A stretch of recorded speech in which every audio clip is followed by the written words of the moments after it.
प्रणाम Yogi ji.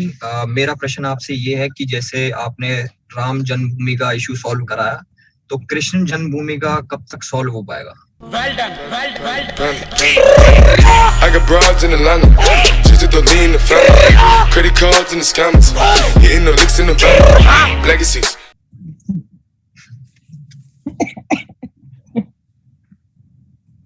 Social media के माध्यम से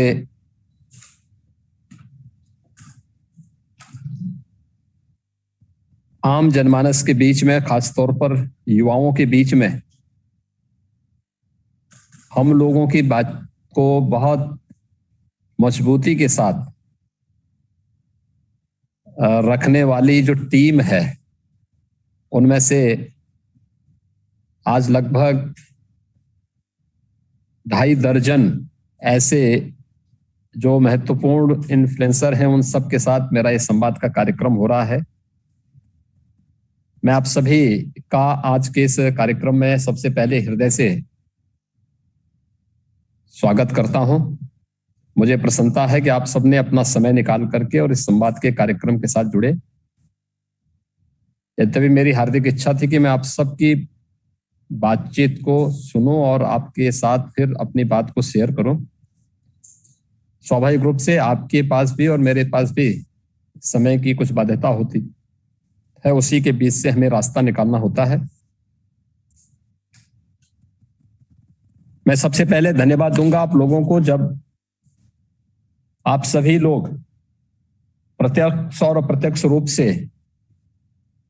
हम लोगों के बचाव में सोशल मीडिया प्लेटफॉर्म का भरपूर उपयोग करते हैं। और उस समय इस देश के खिलाफ, भारत और भारतीय संस्कृति के खिलाफ साजिश रचने वाले उन सभी तत्वों को बहुत बार आप लोगों के द्वारा बेनकाब भी किया जाता है। कोई दो राय नहीं कि सोशल मीडिया प्लेटफॉर्म की आज के दिन पर ताकत का एहसास हर एक सरकार को भी है और समाज को भी है। स्वाभाविक रूप से अपनी बात को प्रभावी ढंग से रखना और विरोधी की झूठ का पर्दाफाश भी करना, इसको बखूबी हम लोगों की ओर से सरकार की बहुत सारी चीजें ऐसी होती हैं जो सरकार सीधे नहीं बोल सकती, लेकिन तथ्य होने के साथ आप लोग उसको बहुत मजबूती के साथ रखते हैं और उस झूठ को बेनकाब भी करने का कार्य करते हैं। मैं सबसे पहले तो आपको धन्यवाद देता हूं, आप सभी लोगों को। 10-12 जो हमारे इस सोशल मीडिया प्लेटफॉर्म से जुड़े हुए इन्फ्लुएंसर हैं, उन सब के साथ आज उनके कुछ बातें मेरे सामने आई हैं। मैं धन्यवाद दूंगा उनको भी, और जो लोग अपनी बात नहीं रख पाए हैं, अगली बार जरूर उनसे मैं अपनी बात को शेयर करूंगा या उनकी बातचीत, उनसे संवाद करूंगा। देखिए, सरकार जो प्रधानमंत्री मोदी जी ने 2014 में सरकार बनाने के पहले देश को एक स्लोगन दिया था। लोगों ने पूछा था 2013 में मोदी जी से कि आखिर आप 2014 में अगर सरकार बनाएंगे और उसके मुखिया बनेंगे तो आप क्या करेंगे? तो उन्होंने उस समय केवल 2 शब्द दिए थे, सबका साथ, सबका विकास का। यानी सब कुछ, किसी भी लोक कल्याणकारी सरकार की सारे भाव और भावनाएं इस दो शब्दों के स्लोगन में समाहित हो जाता है। दुर्भाग्य है, देश की आजादी के बाद से देश की राजनीति का ध्रुवीकरण जाति, मत, मजहब, क्षेत्र, भाषा और इससे आगे जाकर के फिर तुष्टीकरण की और जिन जिन अन्य उन भावनाओं के साथ होते हुए जिसने इस देश की पुण्य क्षति की और अंततः भारत और भारतीयता के पुण्य क्षति की है, उसके तंग दायरे में कैद होकर के हो गई थी। प्रधानमंत्री मोदी जी ने उस तंग दायरे से उसे निकाल करके एक नए भारत का एहसास कराया है।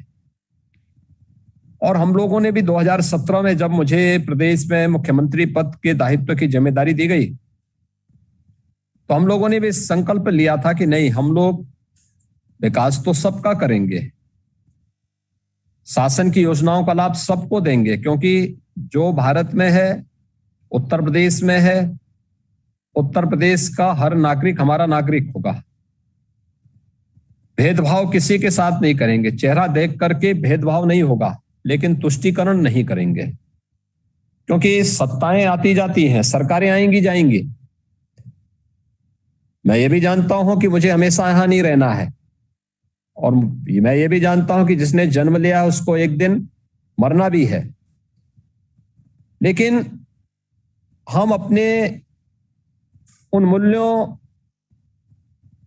उन सिद्धांतों के साथ, उन आदर्शों के साथ कार्य करेंगे जो आने वाली पीढ़ी के लिए एक प्रेरणा बन सके।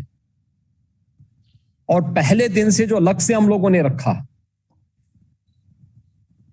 मैं मानता हूं कि बहुत दुष्प्रचार हुआ, लोगों ने उसको अपने अपने तरीके से उसकी विवेचना की, लेकिन आज वही पक्ष आता है। मुझे याद है जब कोरोना कालखंड में मुझे सभी धर्म गुरुओं के साथ संवाद बनाना पड़ा था पहले चरण में, तो मैंने मुस्लिम मौलवियों से भी, मौलानाओं से के साथ भी संवाद बनाया। मैंने कहा, देखिए, कोरोना के दौरान लॉकडाउन लागू हो चुका है, आप सबका सहयोग इसमें चाहिए। आप आश्चर्य करेंगे कि मैं वर्चुअली संवाद सबसे कर रहा था, सबने कहा कि हम सब पूरा समर्थन करते हैं, क्योंकि कोई भी मत या मजहब में सबसे पहले स्वयं की जिंदगी महत्वपूर्ण है और बाकी अन्य कार्य बाद में होंगे।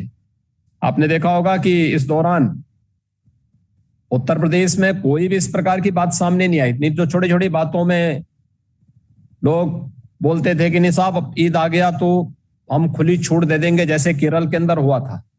ईद के दिन 3 दिनों के लिए उन्होंने पूरे मार्केट खोल दिए, सारी बाजार खोल दिए। कोरोना महामारी के दौरान इस प्रकार का कृत्य इस सरकार की तुष्टीकरण का एक जीता जागता नमूना था। ऐसी स्थिति अन्य अवसर पर भी होता था। हम लोगों ने जब एक बार व्यवस्था बनाई, सभी के लिए एक समान रूप से व्यवस्था होगी। अगर शासन की योजना सबको समान रूप से, तो उपासना विधि में भी किसी भी प्रकार की कोई तंग दायरे में रहकर के कोई छूट किसी व्यक्ति विशेष को, किसी समुदाय विशेष को या किसी को भी नहीं देंगे। और सबको हम लोगों ने एक समान रूप से बताया कि भाई शासनादेश ये है, इसका पालन सबको समान रूप से करना होगा।